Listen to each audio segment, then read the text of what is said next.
జల్సా సినిమాలో మహేష్ బాబు ఒక డైలాగ్ చెప్తారు. మన దేశంలో 1,00,000 మందిలో ఒకరికి సొంత బంగ్లా ఉంది, 1000 మందిలో ఒకరికి సొంత కారు ఉంది. కానీ 2026 లో ప్రతి 1000 మందిలో 100 మంది దగ్గర సొంత కారు ఉంది.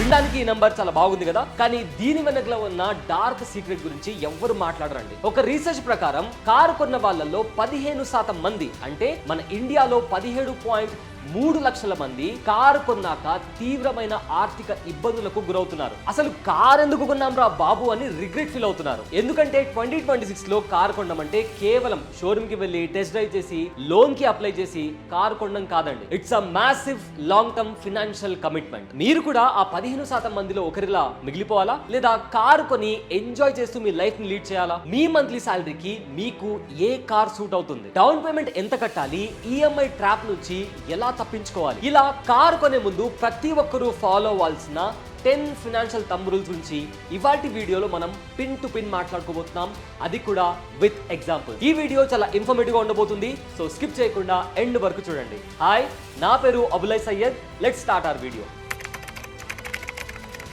Rule number 1, car price versus affordability. అయితే ఇక్కడ చాలా మంది ఫస్ట్ మిస్టేక్ చేసేది ఇక్కడే. మనం కార్ కొనడానికి కార్ లోన్ కోసం బ్యాంక్ వాళ్ళని అప్రోచ్ అవుతాం. అప్పుడు వాళ్ళు ఏమంటారు, సార్ మీ శాలరీకి ఈజీగా 15 lakhs వరకు లోన్ వస్తుంది, సో మీరు ఒక 15 lakhs వరకు కార్ కొనేయండి అని చెప్పి మనల్ని టెంప్ట్ చేయడం జరుగుతుంది. కానీ గుర్తుపెట్టుకోండి, ఈఎంఐ కట్టాల్సింది ఎవరండి? వాళ్ళు కాదు కదా. ఈఎంఐ కట్టుకోవాల్సింది మనమే. మన మెంటల్ పీస్ ని మనమే కాపాడుకోవాలి. సో మీరు కార్ లోన్ తీసుకోవాలి అనుకున్నప్పుడు మీ మంత్లీ శాలరీ ఎంత అనేది మీరు మైండ్ లో పెట్టుకోవడం చాలా ఇంపార్టెంట్. సో థంబ్ రూల్ ఏంటంటే, మన మంత్లీ ఈఎంఐ ఏదైతే ఉందో అది మనం ఓవరాల్ టేక్ హోమ్ శాలరీ, అంటే మన మంత్లీ టేక్ హోమ్ శాలరీలో 20% కన్నా తక్కువ ఉండేలా చూసుకోండి. సో ఒకవేళ లెట్స్ సే మీ శాలరీ వచ్చేసి మంత్లీ ఒక 80,000 రూపీస్ అనుకుందాం. సో ఈ 80,000 రూపీస్ లో లెస్ దాన్ 20%, అంటే మీ కార్ మంత్లీ ఈఎంఐ వచ్చేసి మ్యాక్స్ టు మ్యాక్స్ 16,000 రూపీస్ కంటే ఎక్కువగా ఎక్సీడ్ కాకుండా చూసుకోండి. ఒకవేళ ఇది ఎక్సీడ్ అయితే మీ పైన ఫినాన్షియల్ గా బర్డెన్ పడే అవకాశం ఉంది. రూల్ నెంబర్ 2 వచ్చేసి the power of down payment. అయితే చాలా మంది ఇందాక నేను చెప్పినట్టు కార్ లోన్ తీసుకుంటారు. సో కంప్లీట్ గా లోన్ నుంచి తీసుకుని ఎలాగో లోన్ వస్తుంది కదా, డౌన్ పేమెంట్ లేకుండానే మనము కార్ కొనిద్దాము అని చెప్పి అనుకుంటుంటారు. అయితే జీరో డౌన్ పేమెంట్ అనేది ఒక పెద్ద ట్రాప్ లాంటిదండి. ఎందుకంటే మీరు ఎంత లోన్ తీసుకుంటారో దానికి ఇంట్రెస్ట్ కూడా అంతే ఉంటుంది, దానికి తగ్గట్టుగా టెన్యూర్ కూడా ఉంటుంది. సో ఒకవేళ మీరు లోన్ మీద కార్ తీసుకోవాలి అనుకుంటున్నప్పుడు ఖచ్చితంగా కొంత శాతం మీరు ఖచ్చితంగా డౌన్ పేమెంట్ పే చేస్తేనే మీరు కాస్త ఫినాన్షియల్ గా స్టేబుల్ గా ఉండే సిచ్యువేషన్స్ మీకు నెలకొంటాయి. అయితే డౌన్ పేమెంట్ ఎంత కట్టాలి, దానికి కూడా ఒక థంబ్ రూల్ ఉంది. డౌన్ పేమెంట్ వచ్చేసి మీ కార్ ఆన్ రోడ్ ప్రైస్ లో, so car on road price ఎంత ఉందో దాంట్లో 20 to 25% డౌన్ పేమెంట్ ఉండేలా మీరు చూసుకోవాలి. So let's say for example మీరు ఒక కార్ కొనాలి అనుకుంటున్నారు. ఆ కార్ ఆన్ రోడ్ ప్రైస్ వచ్చేసి 10 lakh రూపీస్ అనుకుందాం. So car on road price 10 lakh rupees అనుకుంటే అందులో 20 to 25% మనం చూసుకున్నా కూడా మనం కట్టాల్సిన డౌన్ పేమెంట్ అమౌంట్ వచ్చేసి 2.5 lakh రూపీస్. సో ఈ అమౌంట్ మీరు డౌన్ పేమెంట్ కట్టగలిగితేనే, కట్టేలాగా మీకు సిచ్యువేషన్స్ ఉంటేనే కార్ని కొనడానికి ఒక స్టెప్ ముందుకు వేయండి. లేకపోతే కార్ కొనాలి అనుకునే ఆలోచన నుంచి మీరు యూటర్న్ తీసుకొని ఈ డబ్బు మీ దగ్గర అరేంజ్ అయిన తర్వాత మాత్రమే కార్ కొనడం కోసం ఆలోచించండి. And now rule number 3, the tenure trap. అయితే చాలా మంది కార్ లోన్ తీసుకొని కార్ కొనేటప్పుడు ఏమనుకుంటారంటే, ఇలాగో లోన్ వస్తుంది కదా, టెన్యూర్ ని ఒక 8 years పెట్టుకుందాము, 9 years పెట్టుకుందాము, 10 years వరకు పెట్టుకుందాము అని చెప్పి ఆలోచిస్తారు. ఎందుకంటే ఈఎంఐ అమౌంట్ చాలా తక్కువగా అనిపిస్తుంది కాబట్టి చాలా మంది టెంప్ట్ అయిపోయి లాంగర్ టెన్యూర్ చూస్ చేసుకుంటారు. కానీ ఒకటి మీరు గుర్తుపెట్టుకోవాల్సింది ఏంటి అంటే, high tenure equals to high interest. అంటే మీరు టెన్యూర్ ఎంత పెట్టుకుంటే మీరు కట్టాల్సిన ఇంట్రెస్ట్ అమౌంట్ కూడా అంతే పెరుగుతుంది. ఇది మీరు మైండ్ లో పెట్టుకోండి. మనము కార్ కొనింది పీస్ఫుల్ గా మనం డ్రైవ్ చేయడానికి, మన ఫ్యామిలీని మనతో పాటు తీసుకొని మనం బయటికి వెళ్ళడానికి, ఇలాంటి బ్యూటిఫుల్ మూమెంట్స్ కోసం మనం కార్ ని కొంటాం. అంతేకాని సంవత్సరాల తరబడి ఇంట్రెస్ట్లు కట్టుకుంటే మీ పైన చాలా వరకు ఫినాన్షియల్ బర్డెన్ పడే అవకాశం ఉంటుంది. సో మీరు కార్ లోన్ తీసుకున్నట్లయితే మ్యాక్స్ టు మ్యాక్స్ ఆ కార్ లోన్ 5 years లోపల ఫినిష్ అయ్యేలా చూసుకోండి. ఎందుకంటే ఈఎంఐస్ అనేవి ఎంత త్వరగా క్లియర్ చేసుకుంటే మనము మన లైఫ్ ని అంత బ్యాలెన్స్డ్ గా ముందుకు తీసుకెళ్లొచ్చు. Now rule number 4, ex showroom price versus on road price. అయితే మనకు ఏవైతే పెద్ద పెద్ద కంపెనీస్, కార్ కంపెనీస్ యాడ్స్ లో ప్రైసెస్ చూపిస్తాయో అది ఎక్స్ షోరూమ్ ప్రైస్ మాత్రమే. మనకు అయితే ఆన్ రోడ్ ప్రైస్ ఉంటుందో అది ఎక్స్ షోరూమ్ ప్రైస్ కన్నా ఇంకా ఎక్కువగా ఉంటుంది. లెట్స్ సే ఫర్ ఎగ్జాంపుల్ మనకు రీసెంట్ గా జనవరిలో టాటా సియారా వచ్చింది. Tata Sierra X showroom price, base model X showroom price వచ్చేసి 11.75 lakhs అని అనుకుంటా. కానీ అదే కారు ఆన్ రోడ్ విషయానికి వచ్చేసరికి అప్రాక్సిమేట్లీ 14 to 15 lakhs వరకు ఉండే అవకాశం ఉందండి. సో మనకు ఎక్స్ షోరూమ్ ప్రైస్ కి ఆన్ రోడ్ ప్రైస్ కి చాలా తేడా ఉంటుంది. అండ్ ఆల్సో అంతేకాదు, మనము కార్ కొన్న తర్వాత మనకు ఆర్టీఓ అని, ఇన్సూరెన్స్ అని, అండ్ అదేవిధంగా road tax, basics, accessories, so ఈ రకంగా చాలా యాడ్ ఆన్ కాస్ట్ ఉంటుంది. సో దీని తర్వాత ఏదైతే యాక్చువల్ కాస్ట్ ఉంటుందో అది ఎక్స్ షోరూమ్ ప్రైస్ కన్నా ఇంకా చాలా ఎక్కువగా ఉంటుంది. లెట్స్ సే ఫర్ ఎగ్జాంపుల్ ఒక కార్ ఉంది, ఆ car cost 8 lakh rupees X showroom price అనుకుందాం. కానీ అది కాస్త ఇవన్నీ యాడ్ ఆన్ అయితే లాస్ట్ వచ్చేసరికి 9.5 lakhs వరకు అయ్యే అవకాశం ఉంటుంది. సో మీరు ముందుగానే ఎక్స్ షోరూమ్ ప్రైస్ ఎంత, ఆన్ రోడ్ ప్రైస్ ఎంత అనేది మీరు ప్రాపర్గా చూసుకున్న తర్వాత అండ్ ఏదైతే ఫైనల్ కాస్ట్ వస్తుందో ఆ కాస్ట్ కి తగ్గట్టుగా మీ దగ్గర డౌన్ పేమెంట్ ఉందా లేదా, అండ్ మీకు వచ్చే శాలరీలో మనం ఏదైతే ఈఎంఐ థంబ్ రూల్ అనుకున్నామో 20% ఈఎంఐ థంబ్ రూల్ అది సెట్ ఇన్ అవుతుందా లేదా అనేది ప్రాపర్ గా క్రాస్ చెక్ చేసుకొని అప్పుడు మాత్రమే డెసిషన్ తీసుకోండి. And now rule number 5, the running cost. Car కొనే వరకు అంతా బాగానే ఉంటుంది, కానీ అక్కడి నుంచే అసలు సినిమా మొదలవుతుంది. ఎందుకంటే కార్ కొన్న తర్వాత మెయింటెనెన్స్ చేయాలి, ఫ్యూయల్ కొట్టించాలి, అండ్ ఇన్సూరెన్స్ తీసుకున్న తర్వాత ఇన్సూరెన్స్ ని రెన్యువల్ చేయించాలి. సో ఇలాంటి బోలెడు ఉంటాయి. సో ఇవన్నీ కూడా వీటిని కూడా మనం మైండ్లో పెట్టుకొని మనం కారు కొనడం అనేది చాలా ఇంపార్టెంట్. ఎందుకంటే నేను చెప్పినట్టు ఫ్యూయల్ కాస్ట్ కావచ్చు, ఇన్సూరెన్స్ రెన్యువల్ కావచ్చు, సర్వీస్ రిపేర్ కావచ్చు, పార్కింగ్ టోల్స్ అని, తొక్క, తోటకూర, ఇలా చాలా ఉంటాయి. వీటిని కూడా మీరు ఖచ్చితంగా మైండ్లో పెట్టుకోవాలి. ఇప్పుడు లోన్ వస్తుంది కదా, నా దగ్గర డౌన్ పేమెంట్ ఉంది కదా అని చెప్పి మీరు బ్లైండ్గా వెళ్ళిపోతే మాత్రం ఇది ఏదైతే రన్నింగ్ కాస్ట్ ఉందో ఈ రన్నింగ్ కాస్ట్ మీ పైన ఫినాన్షియల్గా బర్డన్ వేసే అవకాశం ఉంటుంది.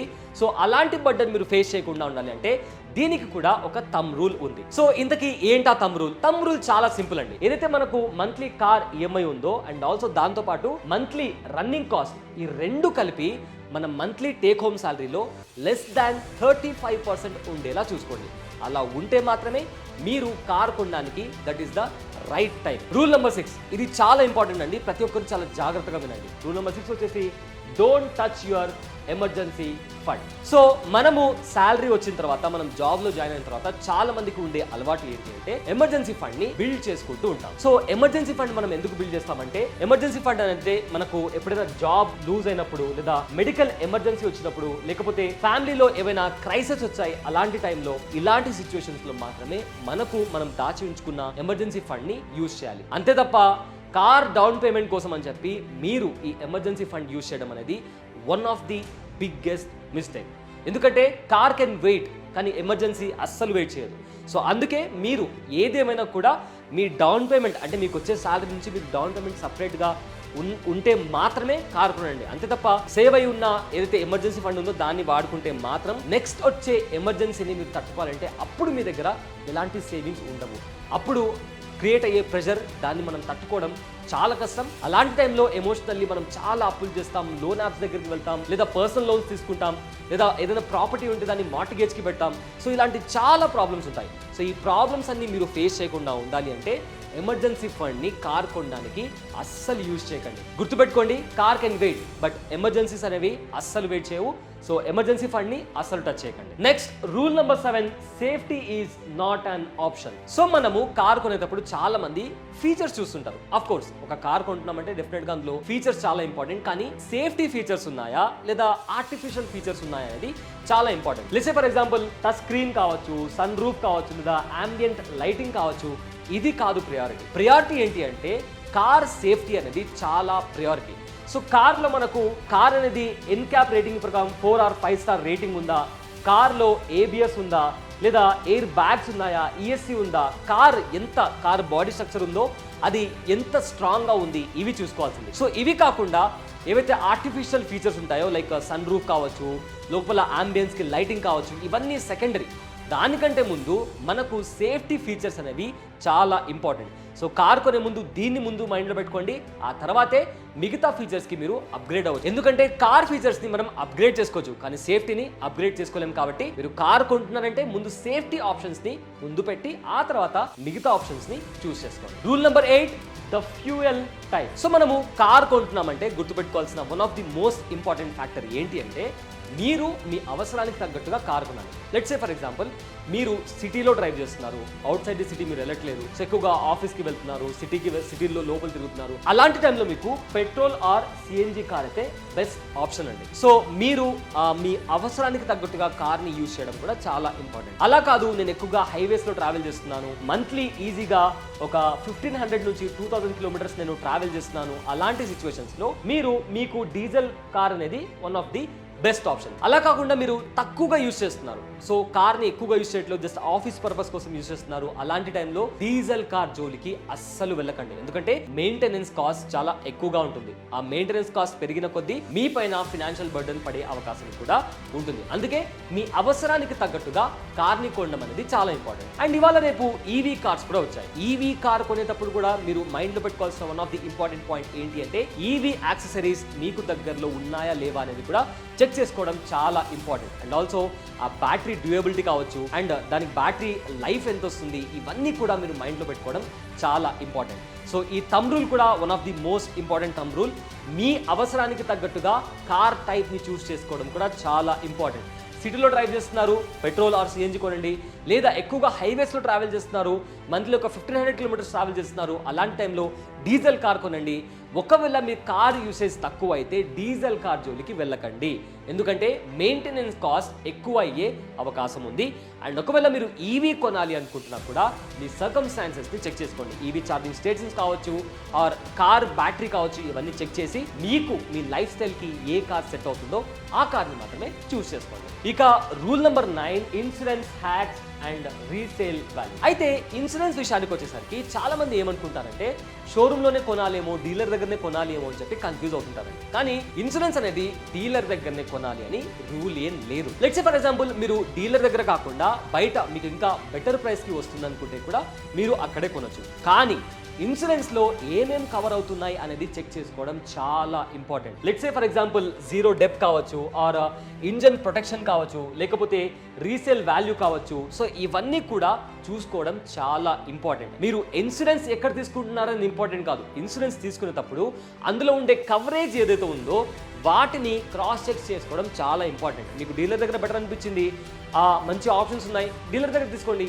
లేదు, డీలర్ ఎక్కువ కాస్ట్ చెప్తున్నాడు, బయట దీనికంటే ఒక చాలా డిఫరెన్స్ ఉంది అండ్ సేమ్ ఆప్షన్స్ వస్తున్నాయి, సేమ్ సేఫ్టీ ఆప్షన్స్ వస్తున్నాయంటే మీరు బయట తీసుకోవడం బెటర్. అండ్ ఆల్సో రీసేల్ వాల్యూని కూడా మైండ్లో పెట్టుకొని మీ కార్ని కొనడం చాలా ఇంపార్టెంట్. ఎందుకంటే కార్ అనేది ఒక డెప్రిసియేటింగ్ అసెట్, అంటే దాని వాల్యూ అనేది తగ్గిపోతూ ఉంటుంది. ఇవాళ 10 లక్షలు పెట్టి కొన్న కారు ఒక 5 సంవత్సరాల తర్వాత దాని వాల్యూ 3 లక్షలు 4 లక్షలు ఉంటుంది. అంటే అలాంటప్పుడు మనము రీసేల్ వాల్యూ ఎక్కువ ఇచ్చే కార్ని కొనడం బెటర్.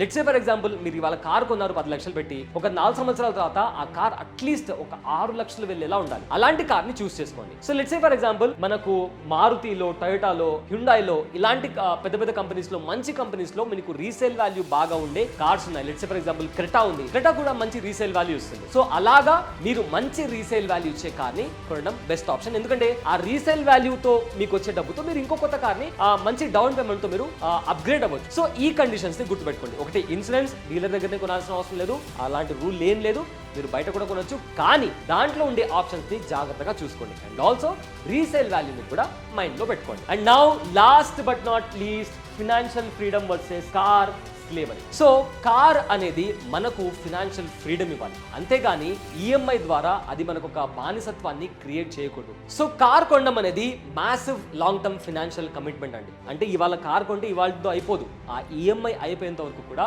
అది ఒక one of the massive long term financial commitment. So మీరు కార్ కొనేటప్పుడు ఇందాక మనం మాట్లాడుకున్న 9 రూల్స్ అన్ని మీరు చూసిన తర్వాత అందులో మీరు ఫిట్ ఇన్ అవుతారు అనుకుంటే మాత్రమే కార్ని కొనండి.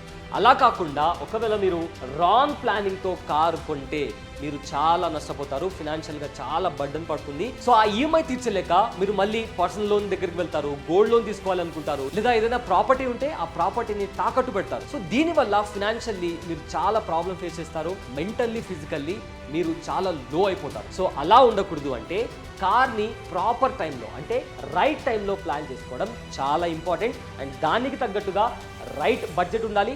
రైట్ బడ్జెట్ అంటే మీ శాలరీలో 20% కన్నా తక్కువ మీ మంత్లీ ఈఎంఐ ఉండాలి, అండ్ డౌన్ పేమెంట్ కూడా ఉండాలి. అండ్ ఆల్సో ఏవైతే రన్నింగ్ కాస్ట్తో పాటు మంత్లీ ఈఎంఐ ఏదైతే ఉందో అది మన టేక్ హోమ్ శాలరీలో లెస్ దాన్ 35% ఉండేలా చూసుకోవాలి. And also most importantly manageable EMI ఉండాలి. ఇది చాలా ఇంపార్టెంట్, ఎందుకంటే మీకు వచ్చే శాలరీ 50,000 ఉండి మీ మంత్లీ ఈఎంఐ 40,000 ఉందనుకోండి, 10,000 మనకి ఏమొస్తుంది ఇవాళ రేపు? ఏమీ రాదు. సో అలాంటి టైంలో మళ్ళీ ఈఎంఐ ట్రాప్లో పడిపోయి అటు కార్ ఈఎంఐ తీర్చలేక, ఉన్న అప్పులు తీర్చలేక ఫినాన్షియల్గా చాలా బర్డన్ ఫేస్ చేస్తాం. అండ్ మన కంట్రీలో ఒక రీసెర్చ్ ప్రకారం స్టార్టింగ్లో చెప్పుకున్నట్టు 17% మంది అంటే దగ్గరగా 17.3 లక్షల మంది ఈ రకంగా రాంగ్ టైమింగ్తో, రాంగ్ డెసిషన్తో కార్ తీసుకొని తీవ్రమైన ఆర్థిక ఇబ్బందులకు గురవుతున్నారు. సో మీరు అలాంటి ప్రాబ్లం ఫేస్ చేయకుండా ఉండాలి అంటే ఈ థంబ్ రూల్స్ అన్ని ఫాలో అవ్వండి. ఈ వీడియో మీకు నచ్చితే లైక్ చేయండి, కమెంట్ చేయండి, అండ్ మీ ఫ్రెండ్స్ అండ్ ఫ్యామిలీ మెంబర్కి షేర్ చేయండి. అండ్ ఆల్సో ప్రజెంట్ మీరు ఏ కార్ కొనాలనుకుంటున్నారో దాని గురించి కూడా కింద కామెంట్ సెక్షన్లో మెన్షన్ చేయండి. ఇంకో ఇంట్రెస్టింగ్ వీడియోతో మళ్ళీ కలుద్దాం. This is Abulai Syed. Thanks for watching. Brand partnerships and advertising enquiries కోసం brand@bosswala.com కి ఈమెయిల్ చేయండి, లేదా 9108014192కి వాట్సాప్ చేయండి. Bosswala. Be the boss.